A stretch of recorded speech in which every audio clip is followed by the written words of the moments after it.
हमारे पास एक सवाल है जिसमें लिखा हो उत्तल लेंस में काल्पनिक प्रतिबिंब के लिए, ध्यान से सुनिएगा, उत्तल लेंस में भी काल्पनिक प्रतिबिंब बनता है कब? जब वस्तु ए बी, यहाँ आपको चित्र में भी दिख रहा होगा, जब वस्तु ए बी मुख्य फोकस F2 और प्रकाश केंद्र O के बीच में स्थित होता है।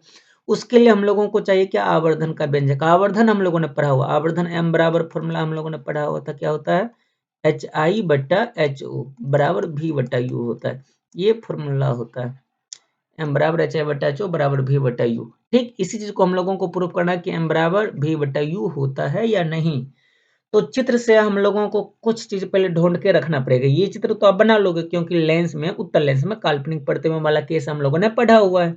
तो चित्र से हम लोगों को पहले कुछ चीज ढूंढ के रखना पड़ता है। सबसे पहला चित्र से जो चाहिए, इसके लिए हम लोगों को टारगेट ध्यान रखना पड़ेगा। जैसे कि वस्तु दूरी U चाहिए, V प्रतिबिंब दूरी चाहिए, HI प्रतिबिंब की ऊंचाई, HO वस्तु की ऊंचाई चाहिए। ये चार चीज चाहिए, तो चारों को ढूंढ लीजिए। सबसे पहले क्या ढूंढना है? वस्तु दूरी।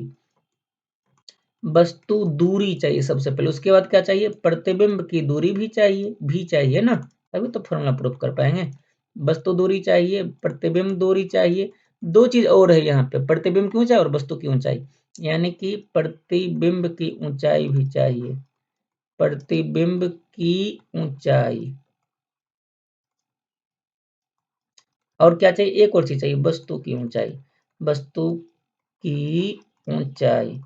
अगर ये चार चीजें हमारे पास मिल जाए तो फिर हम लोग आगे बढ़ सकते हैं। तो वस्तु दूरी को ढूंढिएगा। वस्तु दूरी यानी कि वस्तु की दूरी, कहां से? प्रकाशीय केंद्र से। ये आपको प्रकाशीय केंद्र दिख रहा होगा, ये प्रकाशीय केंद्र O, और यहाँ से वस्तु की दूरी यानी O से लेकर के कहां तक? B तक। तो हम लोग इसको लिख सकते हैं OB। इसको हम लोग क्या लिख सकते हैं? OB बराबर वस्तु दूरी को U से सूचित किया था, जो कि देखिएगा प्रकाशीय केंद्र के बाईं तरफ है। तो हम लोग इसका चिन्ह माइनस ले लेंगे। बाईं तरफ कहने का मतलब चिन्ह परिपाटी के नियम के अनुसार आपतित प्रकाश की विपरीत दिशा में, जिसको हम लोग अपनी सुविधा के लिए बायां दायां में बांट करके रखते हैं। अगला है प्रतिबिंब दूरी। प्रतिबिंब दूरी को ध्यान से खोजिएगा। प्रतिबिंब दूरी कहां पर होगा? प्रकाशीय केंद्र O से प्रतिबिंब की दूरी, प्रतिबिंब तो A डैश B डैश जो कि पीछे है, यानी कि ये हो गया OB डैश, इसको सूचित करते हैं V से, और ये भी आपतित प्रकाश की विपरीत दिशा यानी कि बाएं तरफ, तो ये भी हो जाएगा माइनस। उसके बाद प्रतिबिंब की ऊंचाई चाहिए, यानी कि A डैश B डैश। प्रतिबिंब की ऊंचाई तो A डैश B डैश ही होगा ना, क्योंकि प्रतिबिंब भी हमारा A डैश B डैश है, और ये प्रधान अक्ष के ऊपर है तो HI तो होगा लेकिन प्लस में हो जाएगा। और वस्तु की ऊंचाई भी चाहिए, तो वस्तु AB है तो वस्तु की ऊंचाई AB होगा, जो कि प्रधान अक्ष के ऊपर ही है, तो ये भी प्लस में HO हो जाएगा। ठीक, अब इन सभी चीजों को लेकर के हम लोग आगे बढ़ सकते हैं। अच्छा, हम लोगों को सिद्ध क्या करना, ये टारगेट ये हमारे पास ध्यान में रहना चाहिए।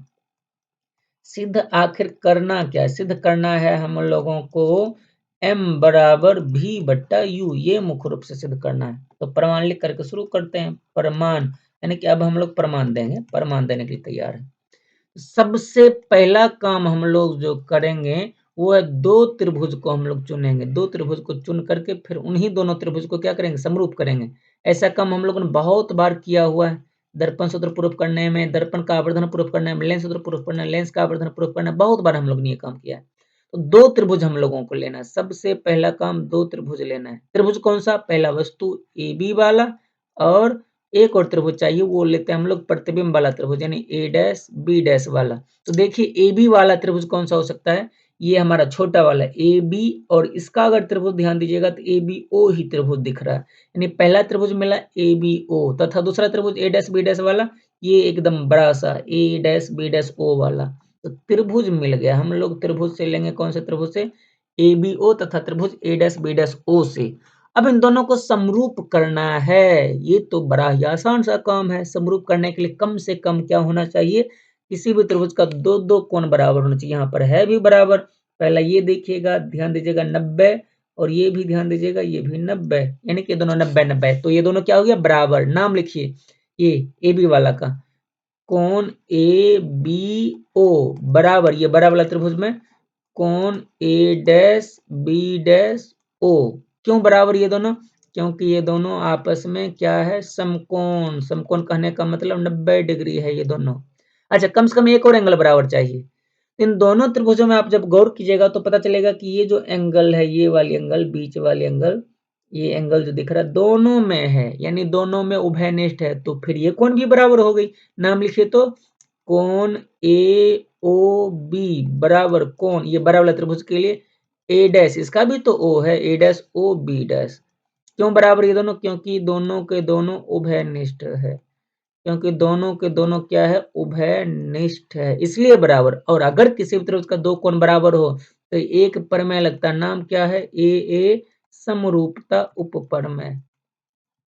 ए समरूपता उपप्रमेय से, ए समरूपता उपप्रमेय से क्या होगा? दोनों त्रिभुज हो जाएगा समरूप, यानी त्रिभुज ए बी ओ समरूप त्रिभुज ए डैश बी डैश ओ। और अगर दो त्रिभुज समरूप हो तो उसके संगत भुजा का अनुपात, यानी ए बी भुजा का संगत भुजा इधर कौन सा? ए डैश बी डैश, तो ए बी बट्टा ए डैश बी डैश बराबर बी ओ का संगत भुजा इधर से बी डैश ओ हो जाएगा, और बराबर में ए ओ का संगत भुजा क्या होगा? ए डैश ओ हो जाएगा। ये तीनों के तीनों संगत भुजा का अनुपात आपस में बराबर हो गए। लेकिन जिसमें गौर कीजिएगा, बाकी चार चीज तो हम लोगों को चाहिए, जो कि ढूंढ कर रखा, वस्तु दूरी, प्रतिबिंब दूरी, प्रतिबिंब ऊंचाई, वस्तु की ऊंचाई। ये चार चीज को आप अगर गौर करोगे तो प्रतिबिंब की ऊंचाई, वस्तु की ऊंचाई, प्रतिबिंब दूरी, वस्तु दूरी मिलेगा। लेकिन ये ए ओ और ए डैश ओ जो है ये बेकार का चीज है। ये ए ओ दूरी जो है, ये ए डैश ओ तिरछी दूरी जो दिख रहा है विकर्ण के रूप में, इसका हमारे पास कोई काम नहीं है, तो हम लोग चाहे तो इसको छोड़ सकते हैं। अगला स्टेप आप इसको छोड़ सकते हैं या फिर लिख ही नहीं सकते, मिटा सकते हैं इसको। क्लियर है? ये हमारा समीकरण नंबर 1 हो गया। अब जब आप इन सब का मान रखोगे तो पता चलेगा ए बी का मान, चित्र से हम लोगों ने ढूंढ के रखा था। ए बी का मान ये कहाँ गया? हाँ, ये नीचे वाला, सबसे नीचे आपको दिखना चाहिए, नीचे वाला। ए बी का मान क्या? प्लस एच ओ है, तो रख दीजिए ए बी की जगह पर एच ओ बट्टा में ए डैश बी डैश का, ए डैश बी डैश का मान क्या है? प्लस में एच आई है, एच आई। प्लस को नहीं लिखा जाता इसलिए हम लोगों ने नहीं लिखा। बी ओ, बी ओ को हम लोग ओ बी भी कह सकते हैं, बी ओ को हम लोग ओ बी भी कह सकते हैं, जो कि यहाँ पे आपको दिखेगा ओ बी बराबर है माइनस यू, यानी किसके जगह पर हम लोगों ने रख दिया है? माइनस यू बट्टा में बी डैश ए, बी डैश ओ को भी हम लोग ओ बी डैश कह सकते हैं, जो कि यहाँ पे दिख रहा होगा आपको, ओ बी डैश बराबर होता है माइनस भी, यहाँ पे लिख दिया माइनस भी। अच्छा, माइनस माइनस ऊपर नीचे दोनों जगह आ गया, तो हम लोगों ने काट दिया। अब हमारे पास आया एच ओ बट्टा एच आई बराबर यू बट्टा भी। लेकिन ये चीज हम लोगों को चाहिए नहीं, चाहिए क्या था? आवर्धन, और आवर्धन का था एच आई बट्टा एच ओ चाहिए। तो दोनों तरफ व्युत्क्रम नहीं ले सकते क्या? हाँ, ले लेंगे। दोनों तरफ क्या करने पर? व्युत्क्रम लेने पर। क्या करने पर? व्युत्क्रम लेने पर। तो जब व्युत्क्रम ले लेंगे तो दोनों तरफ क्या हो जाएगा? उलट जाएगा। तो ये एच ओ ऊपर है, एच आई नीचे है, तो एच आई हो जाएगा ऊपर बट्टा हो जाएगा एच ओ, बराबर में भी हो जाएगा ऊपर, यू हो जाएगा नीचे। और एच आई बटे एच ओ के बारे में हम लोगों ने पढ़ा हुआ, क्या होता है? एम होता है। एम बराबर हो गया भी बटा यू। और ये एम हम लोगों ने क्या लिखा? यहाँ बगल में आप दर्शा सकते हैं, चूंकि एम बराबर होता है एच आई बट्टा एच ओ। कहाँ से? तो परिभाषा से हम लोगों ने ये पढ़ा था। इसलिए ये जो फॉर्मूला निकल करके आ रहा है एम बराबर भी बट्टा यू, यही तो हम लोगों को प्रूव करना था। ये चीज हम लोगों को प्रूव करना था, तो ये क्या हो गया? फाइनली हमारा प्रूव्ड हो गया फॉर्मूला। ये बड़ा ही आसान सा है, बस दो त्रिभुज को चुनना है। त्रिभुज कौन सा? त्रिभुज भी बड़ा ही आसान सा, इस प्रकार का दो त्रिभुज है। ये है अगर बड़ा वाला ए डैश बी डैश, जो कि डॉट लाइन से दिखाया हुआ, और बीच में है कैसे? ये ए बी है। इन दोनों त्रिभुज को समरूप करना है। तो पहला तो ये समकोण समकोण से हो जाएगा बराबर। दूसरा, ये कोण देखिएगा दोनों में उभयनिष्ठ है, ये ओ वाला जो कोण दिख रहा है दोनों में उभयनिष्ठ है। तो बड़ा ही आसानी से हम लोग इन दोनों त्रिभुज को क्या कर सकते हैं? समरूप कर सकते हैं। और दोनों त्रिभुज समरूप है तो संगत भुजा का अनुपात बराबर हो जाएगा। और अगर संगत भुजा का अनुपात बराबर हुआ तो हम लोग सबका मान रख के बड़ा ही आसानी से फॉर्मूला को प्रूफ कर लेंगे।